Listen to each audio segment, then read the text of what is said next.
Supreme செய்திகளுக்காக இரா செல்வமணி. இன்றைய முதன்மை செய்திகள். புதுவையில் அனைத்து குடும்ப அட்டைதாரர்களுக்கும் வருடத்திற்கு 5 லட்சம் ரூபாய் வரை மருத்துவ காப்பீட்டு வழங்கும் திட்டம் விரைவில் கொண்டுவரப்படும். முதலமைச்சர் ரங்கசாமி சட்டப்பேரவையில் அறிவிப்பு. புதுச்சேரியின் புதிய டிஜிபியாக பதவியேற்றுக் கொண்ட ஷாலினி சிங் முதலமைச்சர் ரங்கசாமியை சந்தித்து வாழ்த்து பெற்றார். புதுவை வில்லியனூர் அருகே போலீசாரை தாக்கியது தொடர்பாக பொதுமக்களிடம் போலீஸ் அதிகாரிகள் தீவிர விசாரணை. இனி விரிவான செய்திகள்.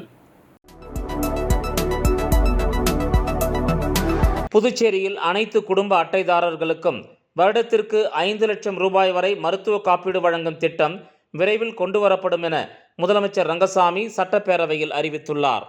புதுச்சேரி சட்டப்பேரவை பட்ஜெட் கூட்டத்தொடரின் 9வது நாளான இன்று உறுப்பினர்கள் கேள்வி பதில் நேரத்தில் பேசிய சட்டமன்ற எதிர்க்கட்சித் தலைவர் சிவா, புதுச்சேரியில் செயல்படுத்தப்பட்டு வரும் மத்திய அரசின் ஆயுஷ்மான் மருத்துவ காப்பீட்டு திட்டத்தை எந்த மருத்துவமனைகளும் ஏற்றுக்கொள்வதில்லை என்றும், குறிப்பாக மத்திய அரசின் ஜிப்மர் மருத்துவமனையில் கூட ஆயுஷ்மான் பாரத் மருத்துவ காப்பீட்டை ஏற்றுக்கொள்வதில்லை என குற்றஞ்சாட்டினார். மேலும் இதனால் ஏழை எளிய மக்கள் அவசர சிகிச்சை பெற முடியாமல் பாதிக்கப்படுவதாக தெரிவித்தார். இதற்கு பதிலளித்து பேசிய முதலமைச்சர் ரங்கசாமி, ஆயுஷ்மான் பாரத் திட்டத்தை புதுச்சேரியில் சரியான முறையில் அமல்படுத்த முடியவில்லை. இந்த திட்டத்தை சீர்படுத்தி வறுமை கோட்டிற்கு கீழ் உள்ள மஞ்சள் அட்டை உள்ளிட்ட அனைத்து குடும்ப அட்டைதாரர்களுக்கும் வருடத்திற்கு 5 லட்சம் ரூபாய் வரை மருத்துவ காப்பீட்டு வழங்கும் திட்டம் விரைவில் கொண்டுவரப்படும் என்றார் முதலமைச்சர் ரங்கசாமி.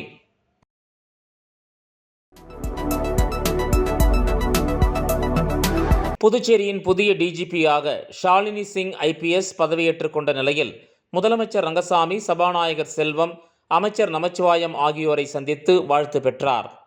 புதுச்சேரியின் டிஜிபியாக கடந்த ஓராண்டாக ஸ்ரீனிவாஸ் பணியாற்றி வந்த நிலையில் கடந்த ஜூலை மாதத்துடன் அவர் ஓய்வு பெற்றார். இதனையடுத்து புதுச்சேரியின் புதிய டிஜிபியாக டெல்லி காவல்துறையில் குற்றப்பிரிவு சிறப்பு அதிகாரியாக செயல்பட்டு வந்த ஐபிஎஸ் அதிகாரி ஷாலினி சிங்கை மத்திய உள்துறை அமைச்சகம் நியமித்தது. இதனையடுத்து நேற்று புதுச்சேரி வந்த அவர் இன்று புதுச்சேரியின் டிஜிபியாக பதவியேற்றுக் கொண்டார். அவருக்கு புதுச்சேரி காவல்துறையின் உயர் அதிகாரிகள் வாழ்த்து தெரிவித்தனர். முன்னதாக புதிய டிஜிபிக்கு புதுச்சேரி காவல்துறை சார்பில் அணிவகுப்பு மரியாதை அளிக்கப்பட்டது. இதனிடையே புதிய டிஜிபி ஷாலினி சிங் சட்டப்பேரவையில் முதலமைச்சர் ரங்கசாமி, சபாநாயகர் செல்வம் மற்றும் உள்துறை அமைச்சர் நமச்சிவாயம் ஆகியோரை சந்தித்து வாழ்த்து பெற்றார்.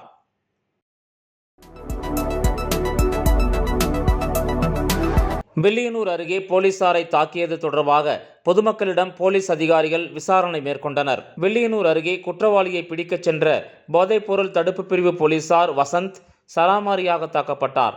காயமடைந்த அவரை அப்பகுதியில் இருந்தவர்கள் மீட்டு மருத்துவமனையில் சேர்த்தனர். போலீசாரை மருத்துவமனையில் சேர்த்த அப்பகுதியைச் சேர்ந்த சில குடும்பத்தினருக்கு குற்றவாளிகள் மிரட்டல் விடுத்தனர். இதுகுறித்து அப்பகுதியினர் போலீசாரிடம் தெரிவித்ததை அடுத்து நேற்று போலீசார் தாக்கப்பட்ட இடத்தில் குடியிருக்கும் பொதுமக்களிடம் அதிகாரிகள் விசாரணை நடத்தினர். மேலும் பொதுமக்களுக்கு பாதுகாப்பு அளிப்பதாகவும், மிரட்டல் ஏதாவது வந்தால் போலீசார் மொபைல் எண்ணில் தொடர்பு கொள்ளவும் என அப்பகுதியினரிடம் போலீஸ் அதிகாரிகள் தகவல் தெரிவித்துவிட்டு சென்றனர். சுதந்திர போராட்ட வீரர் செவாலியே செல்லாம் நாயக்கர் நினைவு தினத்தை ஒட்டி அவரது திருவுருவப் படத்திற்கு முதலமைச்சர் ரங்கசாமி, சபாநாயகர் செல்வம் உட்பட சட்டமன்ற உறுப்பினர்கள் மலர் தூவி மரியாதை செலுத்தினர். சுதந்திர போராட்ட வீரர் செவாலியே செல்லான் நாயக்கரின் நினைவு நாள் புதுச்சேரி அரசு சார்பில் அனுசரிக்கப்பட்டது.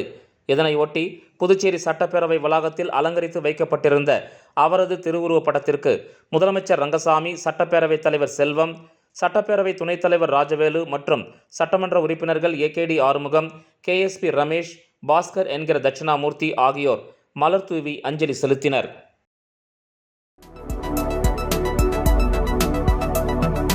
உலக சாதனை புத்தகத்தில் இடம்பெற சாகச நீச்சல் பயணம் மேற்கொண்ட சிறப்பு குழந்தைகளை சபாநாயகர் செல்வம் வரவேற்று வழி அனுப்பினார். தமிழ்நாடு விளையாட்டு மேம்பாட்டு ஆணையம் வேவ் ரைடர்ஸ் விளையாட்டு குழு சார்பில் ராமேஸ்வரம் முதல் சென்னை மெரினா கடற்கரை வரையில் 604 கிலோமீட்டர் தொலைவுக்கு மாற்றுத்திறனாளி நீச்சல் வீரர்கள் 15 பேர் கடலில் நீந்திச் செல்லும் நீச்சல் சாகச பயணம் உலக சாதனை புத்தகத்தில் இடம்பெறவுள்ளது. கடந்த 5ஆம் தேதி ராமேஸ்வரத்தில் இந்த நீச்சல் பயணத்தை அவர்கள் தொடங்கினர். மருத்துவ குழு, பாதுகாப்பு குழு அடங்கிய கப்பல், படகுகளுடன் கடலில் நீந்தி வந்த நீச்சல் வீரர்களை நேற்று மாலை புதுச்சேரி தலைமைச் செயலகம் முன்னுள்ள கடற்கரை பகுதிக்கு வந்தனர். அவர்களுக்கு தமிழ்நாடு மீனவர் பேரவைத் தலைவர் அன்பழகனார் தலைமையில் வரவேற்பு அளிக்கப்பட்டது. இந்த நிகழ்ச்சியில் புதுவை சட்டப்பேரவைத் தலைவர் செல்வம், துணைத் தலைவர் ராஜவேலு ஆகியோர் சிறப்பு விருந்தினர்களாக கலந்து கொண்டு வீரர்களை வரவேற்று வாழ்த்தினர். நிகழ்வில் தமிழ்நாடு விளையாட்டு மேம்பாட்டு ஆணைய பார்வையாளர் லோகநாதன், வேவ் ரைடர்ஸ் குழு தலைமை பயிற்சியாளர் சதீஷ்குமார் மற்றும் தேசிய மீனவர் பேரவைத் தலைவர் இளங்கோ உள்ளிட்டோர் கலந்து கொண்டனர். விளம்பர இடைவேளைக்கு பிறகு செய்திகள் தொடரும். தங்கத்துடன் வெள்ளி இலவசம். ஜோஸ் ஆலுகாஸில் ஆடி சேல். தங்க நகைகள் வாங்கும் போது வெள்ளியை இலவசமாக பெறுங்கள். வைரங்களுக்கு 20% தள்ளுபடியுடனும், பிளாட்டினத்திற்கு 7% தள்ளுபடியுடனும் ஆடி சேலில் தங்க வைர நகைகள் வாங்கிட இன்றே வருகை தாருங்கள். ஜோஸ் ஆலுகாஸ். செய்திகள் தொடர்கின்றன. புதுச்சேரி ஜவஹர் நகரில் அமைந்துள்ள அருள்மிகு ஸ்ரீ நல்லாண்ட முத்து மாரியம்மன் அபிராமி உடனுறை அமிர்த கண்டேஸ்வரர் திருக்கோயிலில் ஆடி உற்சவத்தை ஒட்டி ஊஞ்சல் உற்சவம் நடைபெற்றது. புதுச்சேரி ஜவஹர் நகரில் அமைந்துள்ள அருள்மிகு வலம்புரி செல்வ விநாயகர், ஸ்ரீ பாலமுருகன் மற்றும் ஸ்ரீ நல்லாண்ட முத்து மாரியம்மன் அபிராமி உடனுறை அமிர்த கண்டேஸ்வரர் திருக்கோயிலில் ஆடி மாத உற்சவ விழா கடந்த செவ்வாய்க்கிழமை முதல் தொடங்கி நடைபெற்று வருகிறது. தொடர்ந்து சாமிக்கு அபிஷேக ஆராதனைகள் நடைபெற்றது. மேலும் உற்சவர் அம்பாள் மாடவீதி உலா வருதல் நிகழ்ச்சியும் நடைபெற்றது. இதில் திரளான பக்தர்கள் கலந்து கொண்டு சாமியை வழிபட்டனர். இந்த நிலையில் விழாவின் முக்கிய நிகழ்ச்சியான சக்தி கரகம் வருதல் மற்றும் கூழ் வார்த்தல் நிகழ்ச்சி நடைபெற்றது. இதனைத் தொடர்ந்து நிறைவு நாளில் அம்மன் ஊஞ்சல் உற்சவத்தில் பக்தர்களுக்கு அருள் பாலித்தார். இதில் திரளான பக்தர்கள் கலந்து கொண்டு அம்மனை தரிசித்தனர். பின்பு இசை கச்சேரி நிகழ்ச்சியும் சிறப்பாக நடைபெற்றது. இதற்கான ஏற்பாடுகளை ஆலய அறங்காவலர் குழு நிர்வாகிகள் மற்றும் நகர பொதுமக்கள், இளைஞர்கள் சிறப்பாக செய்திருந்தனர்.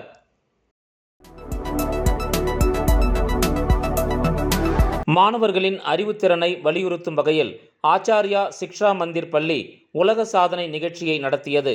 ஆச்சாரியா சிக்ஷா மந்திர் பள்ளியுடன் இணைந்து லின்கோல்ன் உலக சாதனை நிறுவனம் மாபெரும் நிகழ்ச்சியை நடத்தியது. மாணவர்களின் அறிவுத்திறனை வலியுறுத்தும் வகையில் தனது பள்ளி மாணவர்கள் கடற்கரை சாலையில் உள்ள காந்தி திடலில் கனசதுர வடிவ ரூபிக் கியூபியை செய்து கொண்டே 50க்கும் மேற்பட்ட மன கணக்குகளை அபாக்கஸ் முறையில் செய்து அசத்தினர். இந்த நிகழ்வில் 4ஆம் வகுப்பு முதல் 8ஆம் வகுப்பு வரை உள்ள 100க்கும் மேற்பட்ட பன்முக திறமை கொண்ட மாணவ செல்வங்கள் பங்கேற்று ரூபிக் கியூப் மற்றும் அபாக்கஸ் செய்தனர். மேலும் ரூபிக் கியூபை பயன்படுத்தி அறிவிப்பு பலகையில் வரிசைப்படுத்தி ட்ரெயின் த பிரைன் என்ற வாசகத்தை விவரிக்கும் வகையில் கனசதுர 200x என்ற விளக்கப்படத்தை செய்து அசத்தினர். இந்த நிகழ்வின் மூலம் தனது பள்ளி மாணவ செல்வங்கள் இன்கோல்ன் உலக சாதனை பட்டியலில் இடம்பெறச் செய்துள்ளனர்.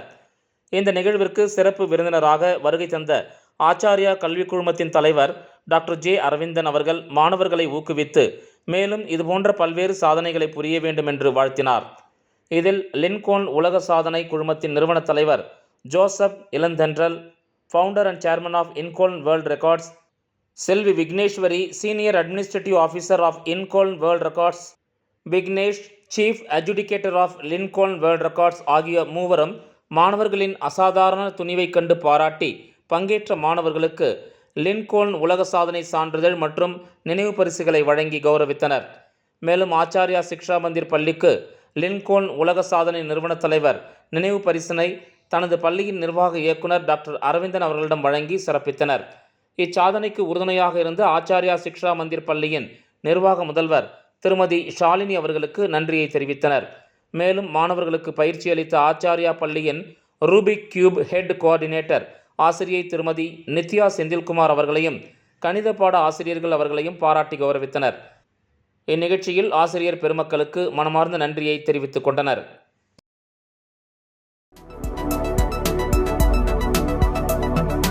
முதலமைச்சர் ரங்கசாமியின் சட்டமன்ற அறிவிப்புகள் செயல் வடிவம் பெறவில்லை என்றால் அது அரசு மீதான மக்களின் நம்பிக்கையை இழப்பதாகும் என்று அன்பழகன் கூறியுள்ளார்.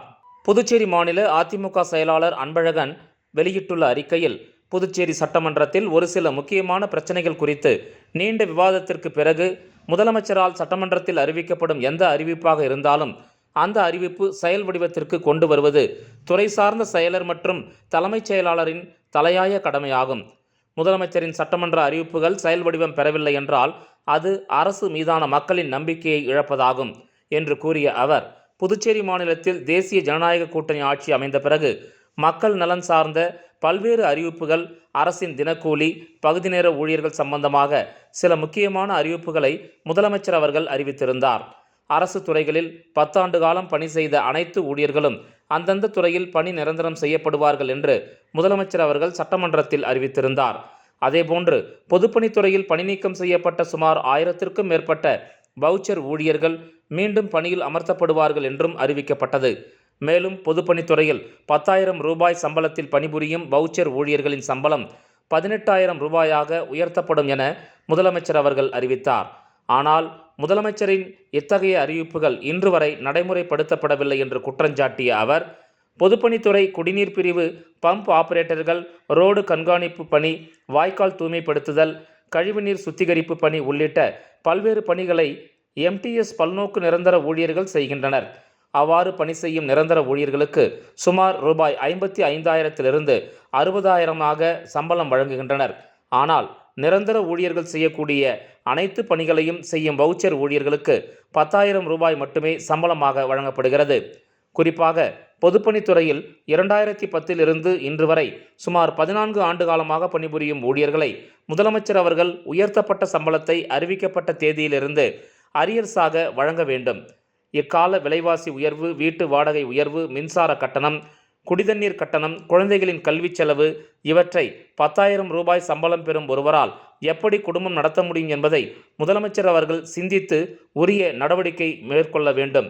மேலும் 2015 ஆண்டில் கதிர்காமம் மருத்துவமனையில் பணியில் சேர்ந்தவர்களை நிரந்தர ஊழியர்களாக மாற்றம் செய்ய தாய் உள்ளத்தோடு எப்படி செயல்படுத்தினாரோ அதேபோன்று பொதுப்பணித்துறையில் பணி நீக்கம் செய்யப்பட்ட ஊழியர்களை மீண்டும் பணியில் சேர்க்கவும், தற்போது ரூபாய் 10,000 சம்பளத்தில் வேலை செய்யக்கூடிய பொதுப்பணித்துறை ஊழியர்களை பணி நிரந்தரம் செய்ய வேண்டும் என முதலமைச்சர் அவர்களை அதிமுக சார்பில் தான் கேட்டுக்கொள்வதாக அவ்வறிக்கையில் அன்பழகன் கூறியுள்ளார். பொய்யான வாக்குறுதிகளை கொடுத்து விடியா திராவிட முன்னேற்ற கழகம் கடந்த 3 ஆண்டுகளுக்கு முன்பு ஆட்சியில் வந்ததிலிருந்து தமிழகத்தின் குறிப்பாக அனைத்து இந்திய அண்ணா திராவிட முன்னேற்ற கழகத்தைச் சேர்ந்த கழக தொண்டர்களுக்கு தெய்வங்களாக விளங்கக்கூடிய தமிழகத்தின் ஒட்டுமொத்த தமிழக மக்களும் போற்றி வணங்கும் எங்களது புரட்சித் தலைவர் அவர்களை பற்றியும் புரட்சித் தலைவி அம்மா அவர்களை பற்றியும் திராவிட முன்னேற்ற கழகத்தில் இருக்கக்கூடிய ஒரு சில அமைச்சர்கள் தங்களது பதவியை தக்க வைத்துக் கொள்ள வேண்டும் என்கின்ற எண்ணத்தில் தரம் தாழ்ந்து கேவலமாக பேசுவதையே வாடிக்கையாக கொண்டுள்ளனர். இவற்றையெல்லாம் திராவிட முன்னேற்ற கழகத்திற்கு தலைமையேற்று நடத்தி கொண்டிருக்கின்ற திரு ஸ்டாலின் அவர்கள் ரசித்து பார்ப்பதும், அப்படி பேசிய அமைச்சர்களை தனி அறையில் கூட்டி பாராட்டுவதுமாக திராவிட முன்னேற்ற கழகத்துடைய செயல்பாடு இருக்கின்றது. தற்பொழுது கடந்த சில தினங்களுக்கு முன்பாக திமுகவை சேர்ந்த அன்பரசு என்கின்ற ஒரு அமைச்சர், இவர் எந்த அமைச்சரும் கூட எங்களுக்கு தெரியல, ஏதோ வர்த்தக சிறு பெரு குழு அமைச்சராக சொல்றாங்க. கடந்த ஒரு 3 மாதத்துக்கு முன்பு கூட அமைச்சர்லேருந்து இவர் வந்து நீக்கப்படுவாரா அப்படின்னு சொல்லிட்டு கூட நிறைய பத்திரிகைகள் எழுதியிருந்தாங்க. அப்படிப்பட்ட நபர் வேண்டுமென்று எங்களது புரட்சித் தலைவர் அம்மா அவர்களுடைய பெயருக்கு களங்கம் ஏற்படுகின்ற விதத்தில் ஒரு பெண்ணாக இருந்து அவர் வாழும் காலத்திலும் சரி, வாழ்ந்து மறையும் வரை ஒட்டுமொத்த தமிழ் சமுதாய மக்களுக்கும் ஒரு தாயாக விளங்கிய எங்களது புரட்சித் தலைவர் அம்மா அவர்களை பற்றி தரம் தாழ்ந்து விமர்சனம் செய்ததையும், அதற்கு அங்கு கூடியிருந்த திராவிட முன்னேற்ற கழகத்தினுடைய தொண்டர்கள் கைகொட்டி ஏளனமாக சிரித்ததையும் அனைத்து பத்திரிகைகளிலும் வீடியோவிலும் நாங்கள் கண்ட பிறகு எங்களது ரத்தம் எல்லாம் குதித்தது. கலாம் விதைகளின் விருட்சம் சமூக இயக்கம் சார்பில் மண்ணுயிர் காத்த எல்லை காவலர்களுக்கு விருது வழங்கும் விழா நடைபெற்றது. கலாம் விதைகளின் விருட்சம் சமூக இயக்கம் சார்பில் தன் இன்னுயிரையும் பொருட்படுத்தாது மண்ணுயிர் காத்த எல்லை காவலர்களுக்கு விருது வழங்கும் விழா புதுவை தமிழ்ச்சங்கத்தில் நடைபெற்றது. புதுவை தமிழ்ச்சங்கத்தின் தலைவர் கலைமாமணி முனைவர் முத்து அவர்கள் நிகழ்ச்சிக்கு தலைமையேற்று விருதாளர்களுக்கு விருதினை வழங்கினார். சிறப்பு அழைப்பாளர்களாக புதுவை சட்டப்பணி ஆணையத்தின் தலைமை எதிர்த்தரப்பு அரசு வழக்கறிஞர் சசிபாலன், அன்னை அறக்கட்டளை நிறுவனர் பொறியாளர் சிவா ஆகியோர் பங்கேற்று சிறப்புரை வழங்கினர். PSV கலை மற்றும் அறிவியல் கல்லூரியின் உதவி பேராசிரியர் பிரேம்குமார் வரவேற்புரை வழங்கினார்.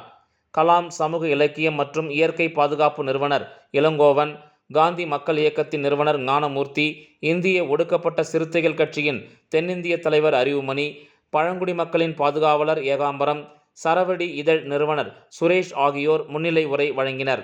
தாகூர் அரசு கலை மற்றும் அறிவியல் கல்லூரியின் தமிழ் பேராசிரியர் முனைவர் ரேகா விருதாளர்கள் குறித்த அறிமுக உரை நிகழ்த்தினார்.